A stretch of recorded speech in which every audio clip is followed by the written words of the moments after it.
Zahra oldidan olvering menga ham. O'zim o'tolmayapman. O'tolmayapman. O'ting. Olingdan menga oldi. Ikki ozga oldi.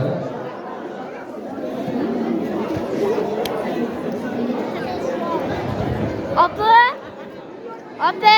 Assalomu alaykum hurmatli mehmonlar, hurmatli yoshlar. Ushbu koshoniga xush kelibsiz. Andijon tuman fuqarolik holati dalolatnomalarini yozish bo'limiga O'zbekiston Respublikasi fuqarolari Ramat Aliyev Abdulazizbek Odiljon o'g'li, Valijon va Sharifaxon Jasurbek qizlar o'zlarining qonuniy nikohdan o'tish haqidagi arizalari bilan murojaat etib, bir-birlarini yaxshi tanishliklari, sog'liklaridan xabardor ekanliklarini ma'lum qilib, qonuniy nikohlarini qayd etishni so'raganlar. Hurmatli Abdulazizbek, Sharifaxon, bugun sizning hayotingizda eng hayajonli, unutilmas va esda qolarli daqiqalardir.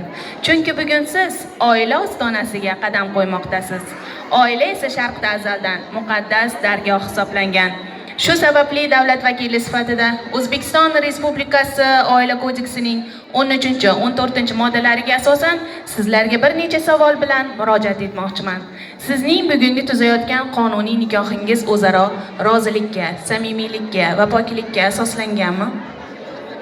Kelinimiz shu bugundan boshlab Ramadaliyeva familiyasini qabul qilishga rozimisiz? Marhamat, ushbu roziliklaringizni nikoh tuzilganligi haqidagi dalolatnoma yozuvlariga imzo qo'yish bilan mustahkamlab qo'yishingizni so'rayman. Marhamat.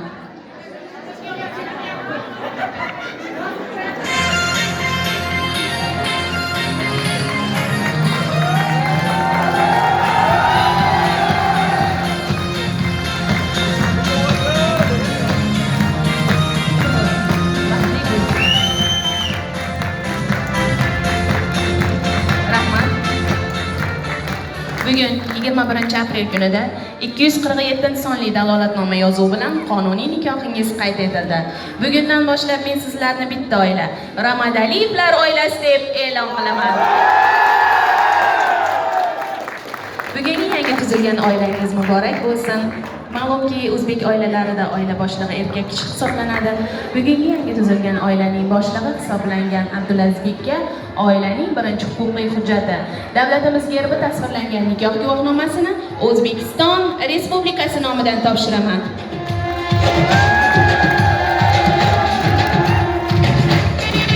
Marhamat, vaqt uzuklaringizni almashishingiz mumkin.